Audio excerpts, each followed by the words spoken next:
Саламатсызбы балдар? Биология предмети боюнча сабагыбызды баштайбыз. Эгерде сабакка даяр болсоңор, ыңгайлуу отуруп, дептериңерди ачып, бүгүнкү сабактын темасын жазып алсаңар болот. Бүгүнкү сабагыбыздын темасы балдар жаныбарлардын жаратылыштагы өз ара байланыштары, биологиялык биргелештиктер, азыктык байланыштар.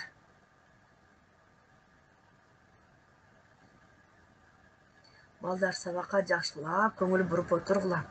Теманын керектүү, маанилүү жерлерин жазып отурсаңар да болот. Анда эмесе баштадык. Бүгүнкү сабактын жүрүшүндө балдар биз төмөнкү суроолордун үстүнөн жооп алып кетмекчибиз. Жаратылыш шартында жашаган жаныбарлардын түрлөрүнүн ортолорунда кандай өз ара мамилелери пайда болгон? Симбиоз деп эмнени айтабыз?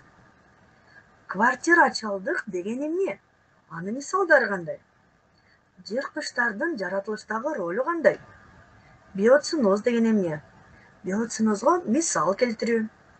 Биоциноз аймагында жашаган организмдердин ортосундагы кандай байланыш бар? Азык тизмеги деген эмне? Ал эмненин негизинде түзүлөт? Чирикти бузуучуларга кайсылар кирет балдар? Кайсыл түрү организмдер кире турганын биз биле алабыз. Алгач өткөн сабакты кайталайлык. Биринчи суроо. Жаныбарларды изилдөөчү илим. А. Биология. Б. Ботаника. В. Экология илими. Г. Зоология илими. Ойлонобуз. Жаныбарларды изилдөөчү илим албетте Г. Зоология илими. Азаматсыңар. Экинчи суроо. Кайсы окумушту зоологиянын негиздөөчүсү деп эсептелет? А. Теофраст философу. Б. Аристотель, байыркы грек философу. В. Натуралист Карл Линней. Же болбосо Г. Жан Батист Ламарк балдар, француз окумуштусу. Кайсыл окумушту зоологиянын негиздөөчүсү деп эсептелет? Зоологиянын негиздөөчүсү албетте Аристотель болгон. Жооп Б балдар, байыркы грек философу дегенбиз. Үчүнчү суроо. Систематиканын негиздөөчүсү А. Теофраст, Б. Аристотель, В. Швед окумуштусу Карл Линней, же болбосо Г. Француз окумуштусу Жан Батист Ламарк. Систематиканын негиздөөчүсү болуп ким эсептелет? Жооп туура В балдар, Карл Линней дегенбиз. Төртүнчү суроо. Азыктануу жөндөмдүүлүгү боюнча жаныбарлар кайсы түргө кирет? А. Фототрофтор. Б. Мүмкүн алар хематрофтор. В. Мүмкүн гетеротрофтор. Же болбосо жооп Г. Автотрофтор. Балдар, ойлонгонго убакыт берейин. Шашпай ойлонуп көрөбүз.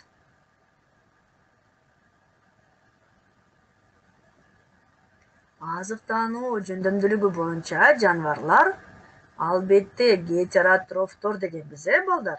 Туура жооп В. Азаматсыңар. Туура жооп. Тапканыңар үчүн мактап кетмекчимин силерди. Бешинчи суроо. Жаныбарлардын негизги белгилеринин бири кайсыл? А. Клетка кабыгы. Б. Активдүү кыймыл аракети. В. Клеткалык метаболизм. Же болбосо Г. Тамактануунун автотрофтук түрү.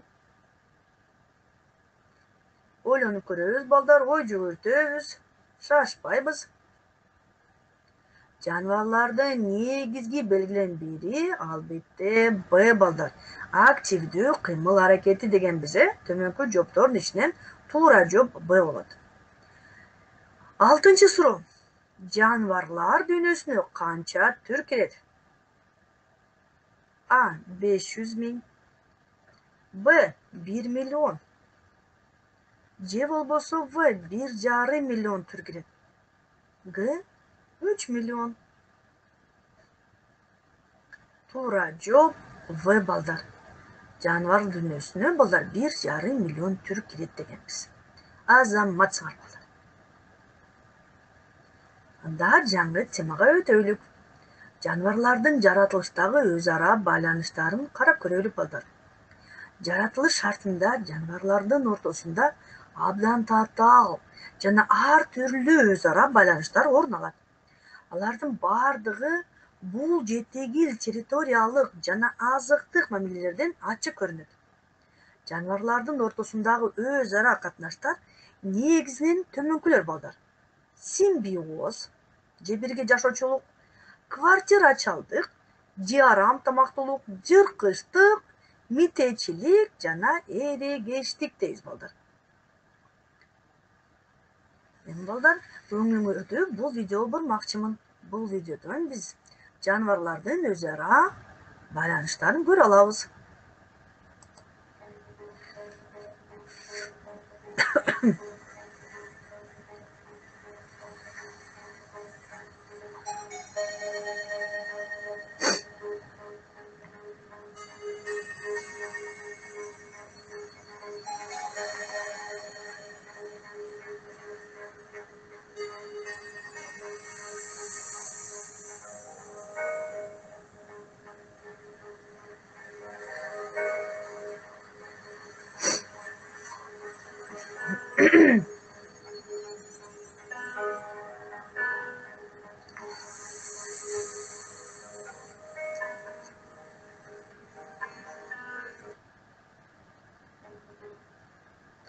Эми балдар ошол өз ара байланыштарын ар бирин карап көрөлүк. Биринчи байланыш бул симбиоз же бирге жашоочулук дегенбиз. Жаныбарлардын кайсы бир түрлөрүнүн ортосунда эки жандыкка тең пайдалуу мамиледе кезигет. Кериктер байырлаган жерлерде бодочу куштар болушат, мисалга алсак, бул куштар керектерге абдан жакын жашашат. Мисалы, керектердин терисинде учураган жана алардын тынчын алып кашыткан майда жандыктарды жеп жоготушат. Керек бул канаттууну азык менен камсыздайт, ал эми канаттуу болсо аны мителердин куткара жана ага коргонуч туудургандары үнү менен эскертет. Качан керек эс алып уктап жатканда бул канаттуу чыргылдап үн чыгарып, аны ойготуп өзгөчө жардам тийет. Пайдалуу бирге жашоочулук мамилелери башка жаныбарлардын да ортосунда да бар балдар. Алардын ичинен өсүмдүктөрдүн жаш бутактарында жашаган майда кумурска сымалдар, чөп биттери менен кумурскалардын кээ бир түрлөрүн деңизде жашаган качкын рак менен актинянын бирге жашоосу абдан кызык. Карап көрөлүк. Чөп биттери өзүнүн денесинен таттуу суюктукту бөлүп чыгарганда, аны кумурскалар жейишип, аларды душмандарынан, эр кайда көчөттөрдөн, канаттуулардан сактайт. Ал эми болсо качкын рактын үстүнө актиния жабышып алып жашайт. Мына слайдта көрө алабыз. Актиния өз алдынча жүрө албагандыктан рактын жардамы менен бир жерде экинчи жерге барат. Өзүнүн чагуучу тинтүүлөрү менен ракты душмандарынан коргойт. Актиниянын жеген азыктарынын калдыгы рак үчүн жем болот. Экинчи байланыш квартирачылдык. Жаныбарлардын кайсы бир түрлөрүнүн арасынан бирөөлөрүнүн денесине эч бир зыян келтирбей, баш калкалап квартира катарында пайдалануу, анын азыктарын калкылдактырып жеп, күн көрүүчү учурларда кездешет. Жаныбарлардын мындай өз ара мамилелерин формасы балдар квартирачылдык деп аталат. Айтсак, жабышма балык ири балыктарга көбүнчө ташуучу каражат катары пайдаланышат. Ал турсун алардан калган азыктар менен тамактанышат балдар.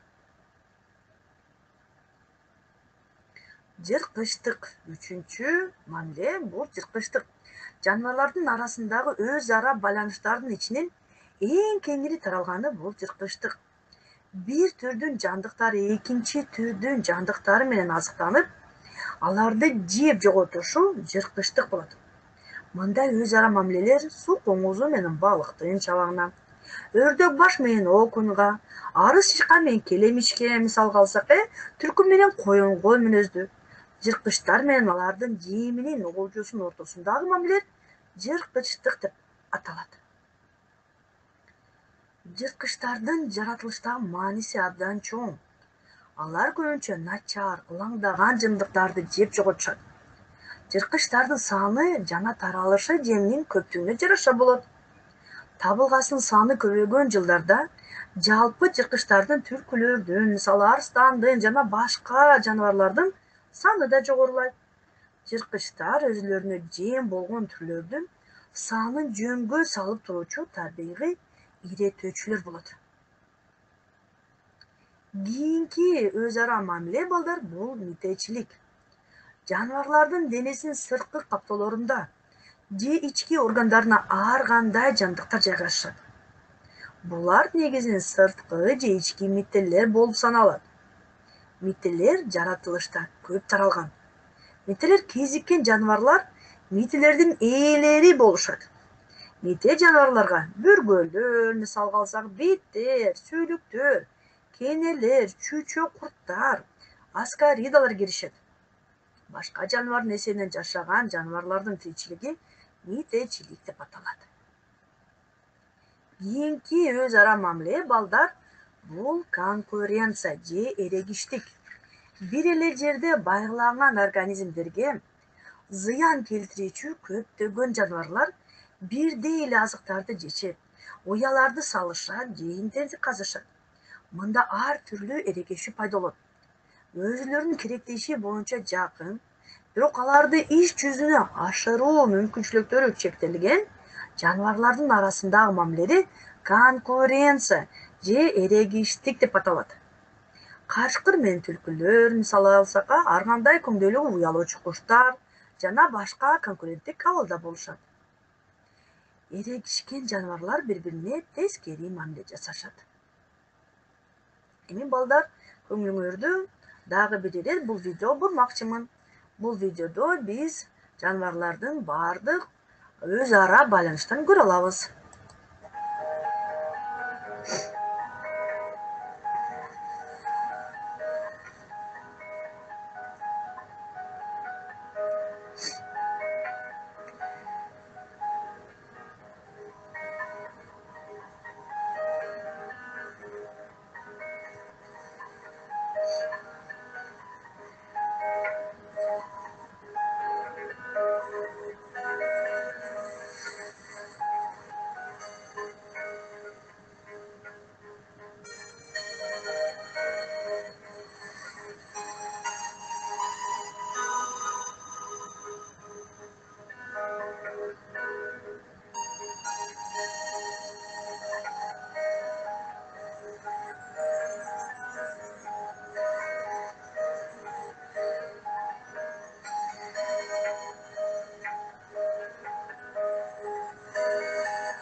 Эми балдар биз биологиялык биргеликтерге, биотсүнүзгө жана азыктык байланыштарга көңүл бурайлык.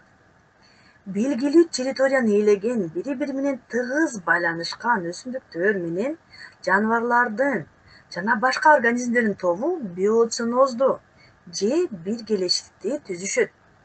Биоценоздун өлчөмү, деңгээли ар түрдүү болот.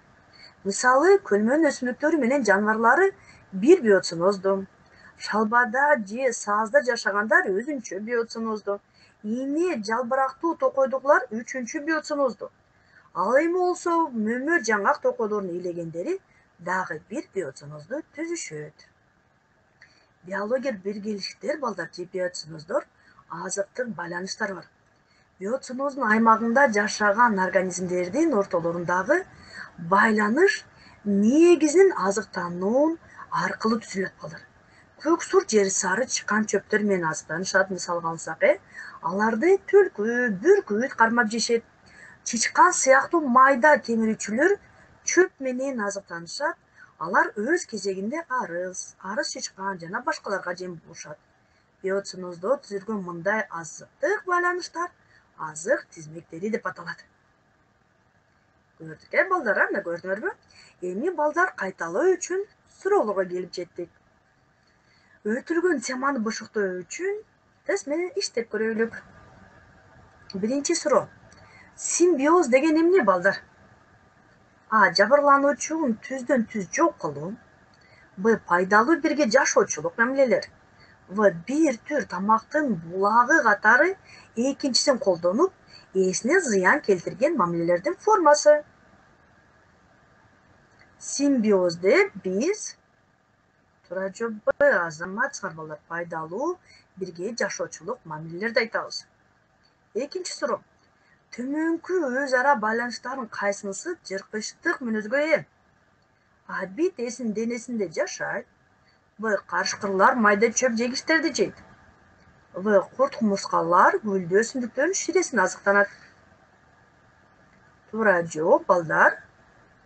Туура жооп Б балдар. Карышкырлар майда чөп жегичтерди жейт. Үчүнчү суроо. Карышкырлар жыл сайын болжол менен 25% балдар кийикти өлтүрүшөт. Бул көрүнүш өз ара байланыштын кайсыл түрүн билдирет?